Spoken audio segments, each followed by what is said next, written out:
Oui, j'ai toujours un accent britannique, j'ai du mal à cacher, mais en tant qu'anglo-irlandais, important de dire ça également depuis Brexit.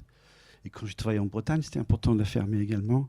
Mais je me sens légitime, après avoir travaillé 9 ans sur le tourisme en Bretagne en tant que directeur du CRT. C'est un grand plaisir pour moi de vous retrouver, Isabelle, et Jean, et Owen, et d'autres collègues ici, et David. Euh, et puis, parce que je serai éternellement reconnaissant à Georges Briard et Jean-Yves Le Drian d'avoir eu l'opportunité de travailler pour la Bretagne, c'est certain. Et puis, bien sûr, 9 ans en Bretagne, ça vous marque. Hein. Et j'espère que le tourisme en Bretagne, ben, je sais, elle se porte plutôt bien et que peut-être modestement on a contribué à la digitalisation de le tourisme normand et puis à une approche plus responsable, prenant en compte les... Ben oui, une approche de développement durable qui était vraiment nécessaire il y a 15, il y a 20 ans. Et puis j'ai aussi contribué en tant que co-animateur et auteur de la marque Bretagne, qui était lancée en 2011. C'est des sacrés souvenirs. Et j'espère et je pense que la Bretagne, quand même, est en bonne santé. Cette marque n'a pas pris trop de rides, je pense. Et elle se porte bien. Les valeurs, je pense, de la Bretagne sont de mieux en mieux compris, surtout par la population extérieure, et qu'elle est en bonne santé. Normandie, oui, j'ai changé de chemise. C'est un peu comme changer le maillot de Barcelone pour Real Madrid. C'est pas évident, peut-être, au point de départ. Mais Normandie, professionnellement, ça avait du sens pour moi. 2016, j'anticipe tout de suite. Eh ben, c'est le seul vainqueur, à la limite, de leur réunification. C'était en train de réaffirmer une évidence. Et je dirais la Normandie a un boulevard devant elle. C'était le cas en 2016. Et voilà, 8 ans plus tard, j'espère bien qu'on avance petit à petit, même si c'est un long chemin. Et il faut effectivement toujours viser long terme plutôt que court terme, c'est parfois difficile avec les politiques. Mais on avance avec conviction en Normandie et on avance parce que, oui, il y a une volonté politique d'avancer dans cette direction, mais aussi on est en train de juste affirmer, comme Jean a fait allusion, à ce qui est une évidence. On positionne la Normandie comme une région monde. La dimension internationale de la Normandie, c'est vrai. Je trouve que c'est plus fort que la Bretagne. Pourquoi ? Parce que nous sommes une référence dans l'histoire du monde, pure et simplement. La Normandie bénéficie d'une notoriété assez phénoménale. Bien sûr, ces grands sites, vus par les visiteurs du monde entier, sont très importantes. La baie de Mont-Saint-Michel, bien sûr, on partage avec la Bretagne et on collabore bien avec la Bretagne dans la promotion de ce fantastique édifice. Mais c'est une marque importante pour la Normandie, comme les Trétas, comme les plages de Deauville, comme d'autres marqueurs identitaires, la pomme, le camembert, le calvados. J'étais triste de quitter la Bretagne, mais en arrivant, on m'a invité de faire partie d'un concours de cocktails de calvados. C'était une bonne compensation, quoi. C'était plutôt sympa. Et je prends plaisir d'organiser le World Calvados Day, le 3e jeudi d'octobre chaque année. C'est assez fantastique comme produit. Attention, un verre suffit. Hein. Le deuxième verre, on n'est pas frais le lendemain matin. Mais les cocktails sont très bien. Normandie, connue, peut-être moins connue, mais le Havre également, dès qu'on traverse l'écran industriel pour pénétrer le Havre, c'est une ville qui mérite de détour. C'est toute la saga de sa reconstruction après-guerre est assez fantastique. Et puis une vraie identité, une vraie fierté à vrai qui est impressionnant à découvrir. Mais Normandie, grande différence par rapport à la Bretagne pour moi, référence dans l'histoire mondiale. Je cite 3 éléments. C'est quelque chose, hein, quand vous travaillez au CRT, de courtoyer les vétérans chaque année et d'impliquer dans leur accueil et avoir une équipe qui connaît par leur prénom tous les vétérans britanniques et américains. C'est extrêmement fort et c'est quelque chose qui attire l'attention. L'année dernière, pour le 80e anniversaire du débarquement, on peut chiffrer en billions de téléspectateurs les commémorations qui ont eu lieu sur les plages de Omaha Beach l'année dernière. C'est extrêmement fort. Mais ce qui est fort aussi, c'est que la région de Normandie essaie de faire quelque chose avec. Pas simplement assurer le bon accueil des vétérans et assurer qu'il y a une transmission de mémoire et assurer qu'il y a une vraie démarche pour améliorer la qualité des sites qui expliquent cette histoire et on encourage les différents sites à mieux travailler et collaborer ensemble. Au-delà de ça, moi, je suis fier de travailler maintenant pour une région qui organise l'année prochaine la 7e édition du Forum mondial pour la paix. Ce n'est pas toutes les régions françaises qui organisent ça. Alors, malheureusement, dans le monde où on vit, on peut dire ça ne fonctionne pas, votre Forum mondial pour la paix. Mais en même temps, voilà, le besoin également de valoriser ces thématiques et donner du sens à l'histoire, je pense que ça, c'est vraiment une conviction en Normandie qui est importante et qui devient un élément de soft power. On entend beaucoup de hard power en ce moment, et c'est du soft power qui compte en Normandie. Et sur le thème de tout ce qui est tourisme de mémoire et les commémorations, on essaye de donner une pertinence à tout ça.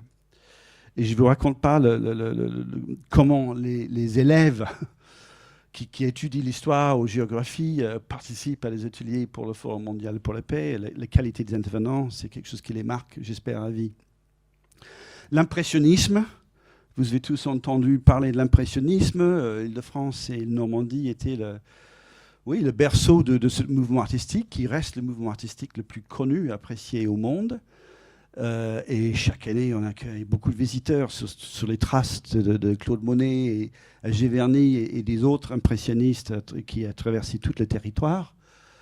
Et encore une fois, on n'est pas juste sur l'histoire, on essaye de donner une pertinence contemporaine à tout ça.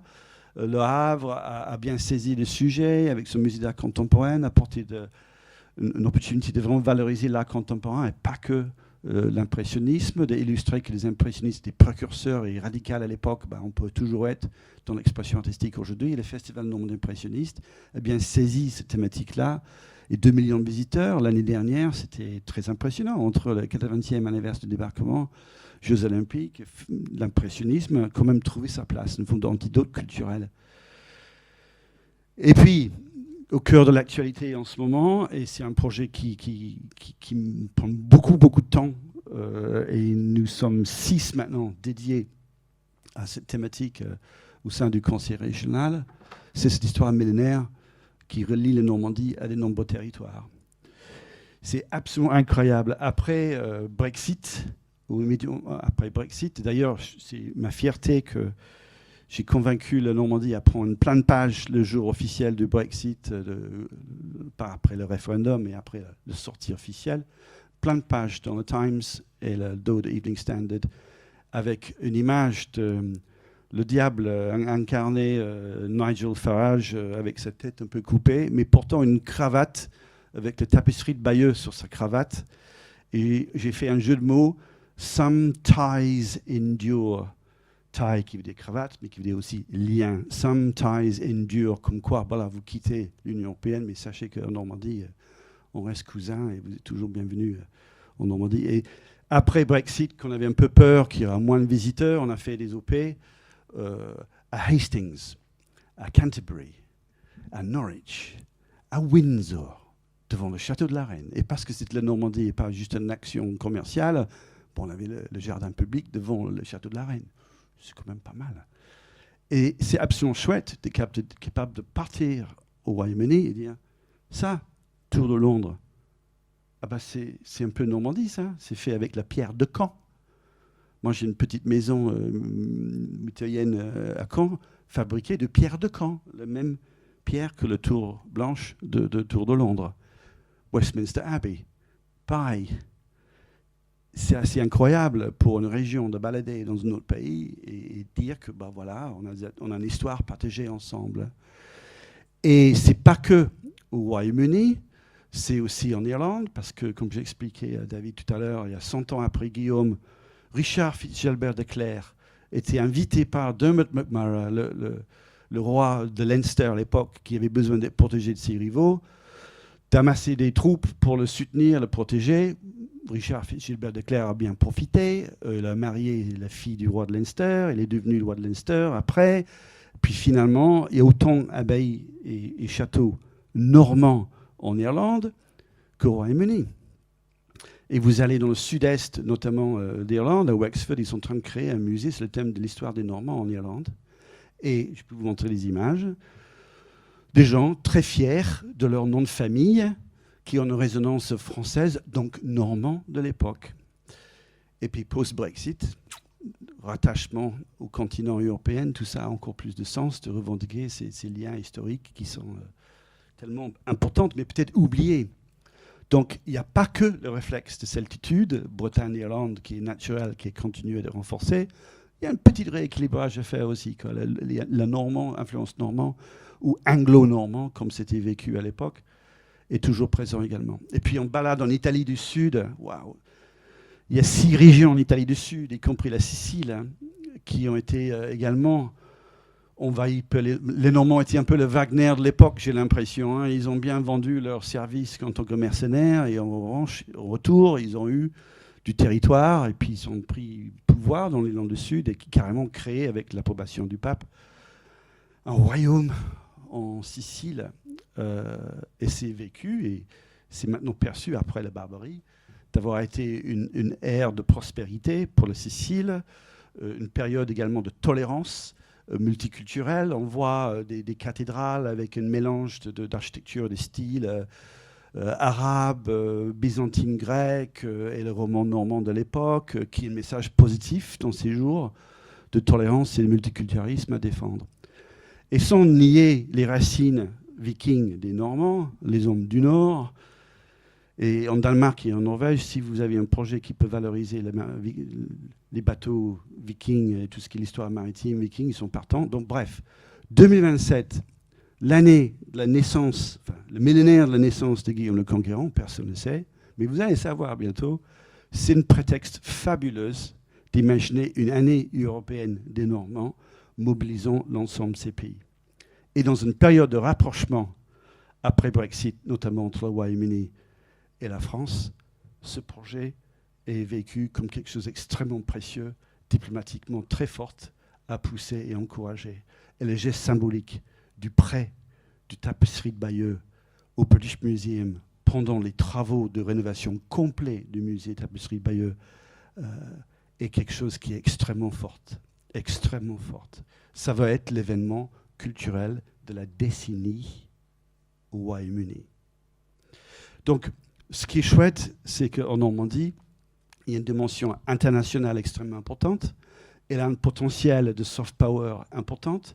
Et je pense, c'est pas simple, mais petit à petit, elle est en train de vraiment appuyer sur ces boutons, appuyer sur ces éléments identitaires forts pour développer son influence et pour son soft power. Mais ça, c'est un peu l'envers du décor, mais non, c'est un peu le décor qu'on bâtisse. Mais derrière tout ça, je ne cache pas, la Normandie, il y a des problèmes. Hein. Et des problèmes bien plus forts, je pense, que la Bretagne, notamment sur la question démographique. INSEE nous cogne sur la tête avec leurs études régulières qui ne prévoient pas un bel avenir en termes de dynamique démographique. Il y a une fuite des jeunes, il y a un vieillissement de la population, il y a une fuite des jeunes, qui est structurelle, qui est extrêmement difficile pour la Normandie. C'est un phénomène français, mais il est particulièrement aigu en Normandie, et on a besoin d'essayer de lutter contre ça. C'est vraiment pas simple. C'est d'autant plus simple que c'est déjà ressenti fortement dans presque tous les secteurs de l'économie normande, avec des difficultés de recrutement extrêmement importantes. Donc on essaye de non seulement offrir une vernis impressionnante avec la dimension internationale de Normandie, on a un enjeu, c'est de dire derrière les scènes, il y a une économie importante à défendre, et c'est une terre d'entreprendre intéressante, et puis il y a une place stratégique, un emplacement stratégique extrêmement intéressante. On est situé entre deux villes-mondes par excellence, Londres et Paris, et puis il y a l'axe Seine, qui est vraiment un espace stratégique pour la France. Et cette façade maritime, avec 5 ports, qui est extrêmement importante, bien sûr, Le Havre, Rouen et Paris. Ce qui est chouette, s'il y a un organisme qui gère l'ensemble de ces ports, l'Aéroport Paris, Rouen, Le Havre, qui a un potentiel extrêmement important, sans parler des liaisons maritimes, bien sûr, avec le Royaume-Uni et l'Irlande, qui sont importantes et en croissance. Les filières excellence que vous connaissez de la Normandie, c'est sans doute l'agriculture, l'agroalimentaire, filière tourisme, bien sûr, puis tout ce qui est artisanat, l'excellence made in Normandie. J'ai changé mon maillot à Armand Lux pour un maillot Saint-James. L'artisanat, c'est aussi quelque chose d'important et précieux. Owen me parlait des efforts en Bretagne de relancer le lin. En Normandie, effectivement, ça c'est une des filières également d'excellence. Mais filière équine, on associe la Normandie avec le cheval. Dans toutes ses formes, le cheval est présent en Normandie. On vient d'ouvrir un autre hôtel 5 étoiles pour les chevaux, un centre vétérinaire. Le centre vétérinaire français à Maison-Alfort s'est transféré vers la Normandie. Il y a toujours des projets importants. Tout un pôle équine et polia qui a été créé. Ça avance. Mais vous ne connaissez pas la filière aéronautique. Moi non plus. J'ai associé Toulouse. Il y a une bonne cinquantaine d'entreprises en Normandie, surtout dans l'axe Seine, qui sont intimement liées à l'aéronautique et au spatial et sur les questions de défense. Le filière énergie, je vais en parler. Le Normandie est champion du mix énergétique. Le filière automobile, là il y a l'Alpine à Dieppe et à Cléon, à Renault également. C'est un site extrêmement important. Et puis bien sûr, l'aspect maritime domine également. Économie maritime et fluviale avec le Havre. La filière transport logistique suit logiquement. Filière santé, beaucoup d'efforts pour traitement de cancer assez révolutionnaires qui sont en cours de projet. Cosmétique et luxe, tous les flacons verts que vous voyez chez Chanel, Dior, tout ça, les flacons verts sont dans le Valais de la Brelle, à l'est de Normandie, un travail ancestral. Presque l'embarras du choix. Mais ce qu'on essaye de faire en Normandie maintenant, c'est dire que nous avons tous besoin de travailler collectivement pour avancer vers une économie décarbonée. Ça, c'est une devoir sociétal, vous allez me dire. Il n'y a rien de démarquant en tout ça. Mais le travail collectif, c'est assez nouveau. Il y a eu, on peut dire, un travail en silo et en silence, peut-être avant la réunification. Il y a un vrai effort de casser ces silos, de ne plus travailler en silence, de créer un vraiment mouvement collectif, créer un récit commun sur le positionnement de la Normandie et d'avancer dans un esprit d'aide au cœur des transitions et de vraiment anticiper, proposer des métiers d'avenir. Ça se justifie comment? Ça se justifie par la taille et l'importance des projets industriels sur l'axe Seine, aussi autour de Cherbourg, où il y a le taux de chômage le moins élevé de France, et puis surtout sur le mix énergétique. Je vais en parler dans une seconde.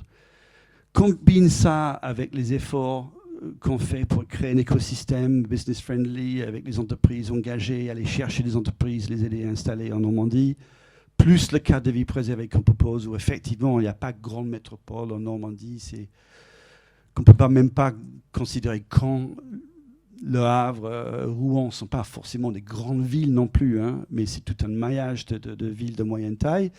C'est un challenge de rendre ça vraiment attirant pour les jeunes, c'est vrai, c'est compliqué. C'est plutôt dès qu'ils ont envie de se projeter avec une famille qu'on peut vendre les mérites d'une vie équilibrée où il y a une accessibilité forte à tous les services de la ville, mais accès tout de suite à la campagne, au littoral. Mais c'est un challenge en termes de marketing d'expliquer l'intérêt de vivre dans une ville moyenne.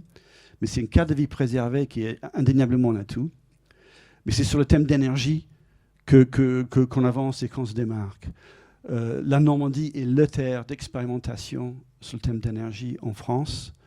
Le nucléaire domine, déjà avec 8 réacteurs, et avec l'avenir prescrit pour la Normandie avec le projet EPR2 à Penly. Là, il y a une vraie différence avec la Bretagne, où la Bretagne, quand j'y étais, c'était presque un élément de fierté d'avoir résisté à le nucléaire. En Normandie, c'est complètement l'opposé, c'est venez. Donc Flamanville, le lieu d'expérimentation.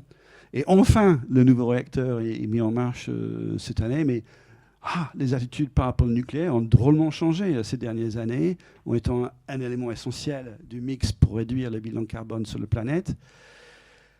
Donc nucléaire très très présent. Le centre de déchets, traitement de déchets nucléaires au Hano à Cherbourg a un projet absolument titanesque également.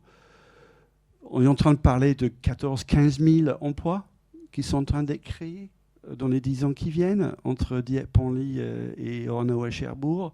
C'est un enjeu technique et un enjeu de recrutement de nouveaux talents assez phénoménal.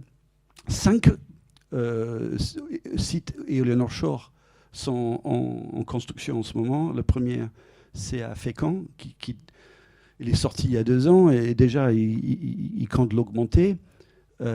Tout ça, plus les projets hydrogène vert, plus les projets photovoltaïques, plus les questions de méthanisation, 20% de la production d'électricité française décarbonée sera issue de Normandie d'ici 2040. Ça, c'est le projet. Et ça, je pense, donne force à l'idée que la Normandie se positionne vraiment comme une région industrielle au cœur des transitions. On voit, c'est un site également de production d'éoliennes offshore, et avec la présence de Siemens Gamsa sur le site de Havre et de Cherbourg. Et ça enchaîne avec l'électricité décarbonée produite localement, ça crée un terroir propice pour d'autres projets industriels, c'est clair. Notamment pour Jérôme, à l'arrière-bassin de Havre. Il y a des projets, on est en train d'inventer l'avenir. Vous pouvez dire que ça, c'était le lieu d'installation traditionnel de pétrochimie. En France, elle a besoin de se réinventer, ça c'est clair, mais la réinvention est enclenchée. Et actuellement, il y a des projets quasi futuristes sur l'investissement belge Futero en train de créer plastique à partir de la matière des restes du blé. C'est quelque chose qui est extrêmement intéressant à valoriser, qui est porteuse d'avenir. Le projet américain Eastman pour le recyclage plastique est également un énorme projet désigné également pour Jérôme. On est en train de parler des investissements colossaux, quoi, de milliards en termes d'investissement. Étudier en Normandie, c'est important pour nous. On n'a pas la réputation pour l'enseignement supérieur, c'est dommage. On mérite, entre les universités de Caen, qui étaient après Oxford et Cambridge, il y avait Caen, qui était créé également à l'époque, au Moyen-Âge. Donc, il y a un prestige, une histoire également valorisée. Caen, Rouen, Le Havre, Cherbourg, il y a plusieurs établissements supérieurs qui ont besoin d'être valorisés. On a des grandes écoles également au Havre. On a également des sites qui nous positionnent bien sur certains sujets. La GANIL, c'est comme un mini CERN de Genève, accélérateur de particules, qui est parmi les 5 labos les plus importants du monde sur le sujet, basé à Caen, lié à l'université de Caen. Et une vie étudiante également, un cadre assez sympa, où voilà, le carnaval des étudiants, oui, il y a de l'ambiance à Caen chaque rentrée. Donc, s'installer en Normandie, c'est un vrai enjeu pour nous, vous avez compris. On a besoin d'attirer des jeunes, on a besoin d'illustrer que la vie dans une ville à taille humaine est plus qu'intéressant. On offre un équilibre de vie qu'on a du mal à trouver. Est-ce qu'il y a une rêve californienne dans le passé? Ça, c'est fini. Il y a un rêve normand peut-être à essayer de valoriser. C'est ce qu'on essaie de faire. Et tout ce que vous pouvez voir, c'est le site. Le site s'appelle choisislanormandie.fr. On vend les mérites de la Normandie. Je le propose là. Je ne dis pas que c'est un long fleuve tranquille. C'est un travail de longue haleine de développer l'identité d'un territoire, surtout fierté devient collectif, que tout le monde revendique, que tout le monde a le réflexe de bien parler de la Normandie. C'est fort. Il y a toujours des traces, malheureusement, de l'ex-Passe et ex-Haute. D'un côté de la Seine et de l'autre, ça laisse quelques traces. Le média ne nous aide pas. Je suis aux périodes où je serai vite interviewé par alors comment ça s'est passé la saison touristique, et j'explique voilà, quand France 3 ce qui s'est passé, et le lendemain je suis obligé d'aller à Rouen pour faire la même chose. C'est quand même un peu bête. Ouest France, bien sûr, présent, mais pas sur la Haute-Normandie, pas vraiment. Paris-Normandie, très présent, mais à peine sur l'ex-Passe Normandie. Ça ne nous aide pas. Ça nous aide pas. Donc, certainement, la Normandie a des cartes à jouer. Je pense qu'elle est en train de jouer ses cartes habilement. Il y a un leadership forte par Hervé Morin. On n'aime pas son style, mais il y a une conviction, il y a une énergie. Et il adore ça. Et c'est très fort. Il entraîne un mouvement, notamment entrepreneurial derrière tout ça, qui est très, très forte. Donc, c'est bien parti. C'est bien parti. Mais la Bretagne me manque et je retournerai avec plaisir. Merci beaucoup, Michael.